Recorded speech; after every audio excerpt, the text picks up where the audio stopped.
ഉം. ഇന്ന് നമ്മളുള്ളത് ചായന്റെ ബീച്ചിലാണ്. വൈകുന്നേരം ഞങ്ങൾ എല്ലാവരും കൂടി ഫാമിലി ആയിട്ട് വന്നതാണ്. നല്ല കാലാവസ്ഥയാണ്, നല്ല തണുപ്പ്, നല്ല കാലാവസ്ഥയാണ്. എന്തായാലും ഇവിടുത്തെ വിശേഷങ്ങൾ നമ്മൾ കണ്ടോക്കിയാലും. അങ്ങനെ നമ്മൾ വണ്ടി പാർക്കിംഗ് കൊണ്ടുപോയി പാർക്ക് ചെയ്തിട്ടുണ്ട് കേട്ടോ. പേ പാർക്കിംഗ് ആണ്. എന്നിട്ട് നേരെ നമുക്ക് എന്താക്കാം, ചാലിയം ബീച്ചിലോട്ട് നടക്കാം കേട്ടോ. കോഴിക്കോട് നിന്ന് ഏകദേശം 22 കിലോമീറ്റർ ഉണ്ട് കേട്ടോ. അതായത് ഫറൂഖ് കടലുണ്ടി വഴി വരുമ്പം ഏകദേശം 22 കിലോമീറ്റർ ഉണ്ട് കേട്ടോ ഇങ്ങോട്ടുള്ള ദൂരം. ചാലിയം ബീച്ച് സന്ദർശിക്കാൻ പറ്റിയ ഏറ്റവും ബെസ്റ്റ് ടൈം പറഞ്ഞാൽ വൈകുന്നേരം 4 മണി മുതൽ അതുപോലെ 6 മണി വരെയാണ് കേട്ടോ. തിരക്കുകളിൽ നിന്നൊക്കെ മാറി ശാന്തമായി സമയം ചെലവഴിക്കാൻ ആഗ്രഹിക്കുന്നവർക്ക് പറ്റിയൊരു മികച്ചൊരു ഡെസ്റ്റിനേഷനാണ് ചാലിയം ബീച്ച് കേട്ടോ. കടയിലേക്ക് 1 കിലോമീറ്റർ നീളത്തിൽ നിർമ്മിച്ചിരിക്കുന്ന പുളിമുറ്റിലൂടെയുള്ള നടപ്പാണ് കേട്ടോ ഇവിടുത്തെ ഏറ്റവും വലിയ ആകർഷണം. അതുപോലെ തന്നെ സൂര്യാസ്തമയം കേട്ടോ. ചൂണ്ടയിട്ട് മീൻ പിടിക്കാനൊക്കെ ഇഷ്ടപ്പെടുന്ന ആൾക്കാർക്ക് പറ്റിയൊരു സ്പോട്ടും കൂടെയാണ് കേട്ടത്.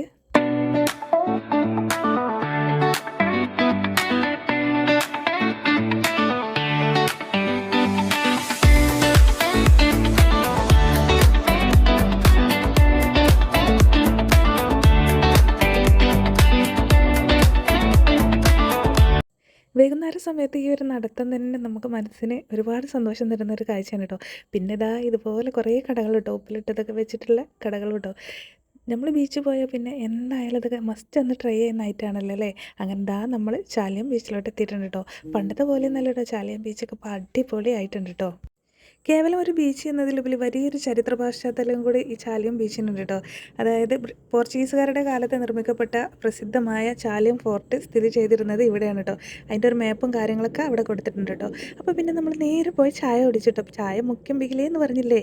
അപ്പോൾ ദാ അങ്ങനെ നമ്മൾ ചായ കുടിക്കാൻ കയറിയിട്ടുണ്ട് കേട്ടോ. അപ്പോൾ കോഴിക്കോട് ബീച്ചിലൊക്കെ വന്നാൽ നമ്മൾ ബീച്ചിൽ പോയാൽ പൊതുവേ കോഴിക്കോട് ഭാഗത്ത് വന്നാൽ നമ്മൾ ആദ്യം കഴിക്കുക എന്താണ്, നമ്മളെ കല്ലുമ്മക്കായാണ് കേട്ടോ. അത് കഴിഞ്ഞ് ദാ നമ്മളെ മക്കളെ മെയിൻ ഐറ്റം റൈഡിങ് കേട്ടോ. അങ്ങനെ 100 രൂപയാണ് കേട്ടോ റൈഡിന് ഒരാൾക്ക്. അങ്ങനെ ദാ മക്കൾ അതിനും കയറ്റി കൊടുത്തു. പിന്നെ ദാ നമ്മൾ കുതിര ഉണ്ടായിരുന്നു കേട്ടോ, അതിന് വേണ്ടിയവർക്ക് കയറാം. പക്ഷെ ഞങ്ങൾ കയറിയൊന്നുമില്ല കേട്ടോ, ഞങ്ങൾക്ക് എന്താ പേടിയാണ് കേട്ടോ. പിന്നെ ദാ നമ്മൾ മുന്നോട്ട് ഇങ്ങനെ നടന്നു പോയപ്പോൾ നമ്മൾ പഴയ കുട്ടിക്കാലത്തൊക്കെ കണ്ടൊരു കടയുടെ ഒരു നൊസ്റ്റാൾജിക് ഫീൽ കേട്ടോ.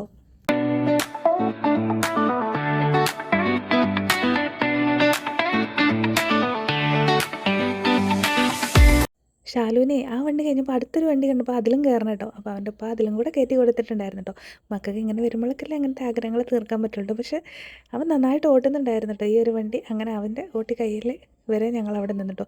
പിന്നെ കുറേ മുന്നോട്ട് നടന്നപ്പോൾ ദാ ഇതുപോലൊരു ആൾക്കാർക്ക് ഇരിക്കാനൊക്കെ ഉള്ളൊരു സ്പേസ് കണ്ടിട്ട് നല്ല ഭംഗി ഉണ്ടായിരുന്നു കേട്ടോ കാണാൻ. പുല്ലൊക്കെ മേഞ്ഞിട്ട് നല്ല ഭംഗിയും കാര്യങ്ങളും ഉണ്ടായിരുന്നു കേട്ടോ. അപ്പോൾ ഇവിടെ നിന്നാണ് കേട്ടോ നമ്മൾ നേരെ ബീച്ചിലോട്ട് കിടക്കുന്നത്. ഈ ബീച്ചിന് വേറൊരു പ്രത്യേകതയും കൂടെ ഉണ്ട് കേട്ടോ.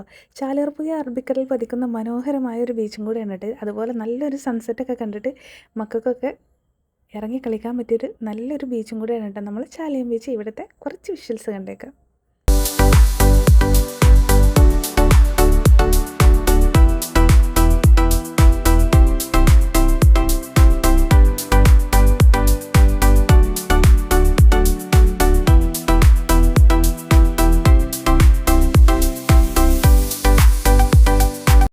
നോക്കി എൻ്റെ ഷാലുവിൻ്റെ പരിപാടി അടുത്ത് മണലിലാണ്ട് കിടന്ന് കളിക്കാട്ട്. അവന് വെള്ളം ഇങ്ങനെ വരുമ്പോൾ അതിനനുസരിച്ച് മണ്ണ് മാന്തിയിട്ട് കളിച്ചുകൊണ്ടിരിക്കാണ്ട്. പിന്നെ മക്കളൊക്കെ കൊണ്ടുവന്നാൽ പൊതുവേ ഇതൊരു അവർക്കുള്ളൊരു പരിപാടിയാണ് കേട്ടോ. പിന്നെ നമ്മൾ ചീത്ത പറഞ്ഞിട്ട് വഴക്ക് പറഞ്ഞിട്ടൊന്നും കാര്യമില്ല കേട്ടോ.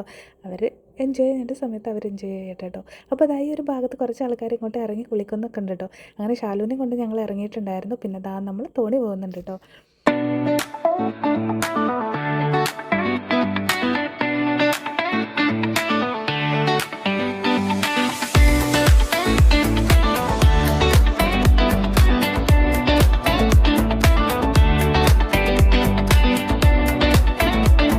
ഈവനിങ് ഒരു 6 മണിയൊക്കെ ആയപ്പോൾ ദാ നമ്മൾ സൺസെറ്റിൻ്റെ കോലം നോക്കിയാൽ നല്ല ഭംഗിയില്ല കാണാൻ. അപ്പോൾ സൺസെറ്റൊക്കെ വന്ന് ആസ്വദിക്കാൻ പറ്റിയ ആൾക്കാർ എന്തായാലും ഈവനിങ് ടൈമിൽ ഇങ്ങോട്ട് വരാം കേട്ടോ. അപ്പോൾ നമ്മൾ മടങ്ങാൻ വേണ്ടി പോവാണ് കേട്ടോ. കുറച്ച് സമയമൊക്കെ ചിലവഴിച്ച് ഇനി നമ്മൾ വീട്ടിലോട്ട് പോകാൻ പോവുകയാണ് കേട്ടോ.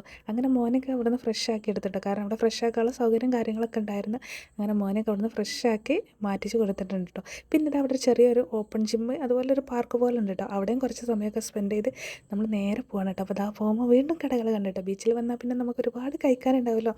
അങ്ങനെ അതൊക്കെ ട്രൈ ചെയ്ത് ഇന്ന് നമ്മളെ ചുരണ്ടി ഐസും കൂടെ ഉണ്ട് കേട്ടോ. അതും കൂടെ ഒന്ന് ട്രൈ ചെയ്തിട്ട് എന്താക്കാം നമുക്ക് നമ്മുടെ വീഡിയോ അവസാനിപ്പിക്കാട്ടാണ്. അപ്പോൾ നമ്മളെ വീഡിയോ ആദ്യമായിട്ട് കാണുന്നവർ വീഡിയോ ഇഷ്ടമായ ലൈക്ക് ചെയ്യുക, ഷെയർ ചെയ്യുക, അതുപോലെ ചാനൽ സബ്സ്ക്രൈബ് ചെയ്യാത്തപോലെ സബ്സ്ക്രൈബ് ചെയ്ത് സപ്പോർട്ട് ചെയ്യുക കേട്ടോ. അപ്പോൾ നമ്മൾ ചുരണ്ടി ഐസ് കാണണ്ടേ, ഇപ്പോൾ കാണിച്ചു തരാവേ. അപ്പോൾ നമ്മൾ ചുരണ്ടി ഐസ് ഇട്ടപ്പോൾ ഇന്നത്തെ വീഡിയോ ഇത്രയേ ഉള്ളൂ.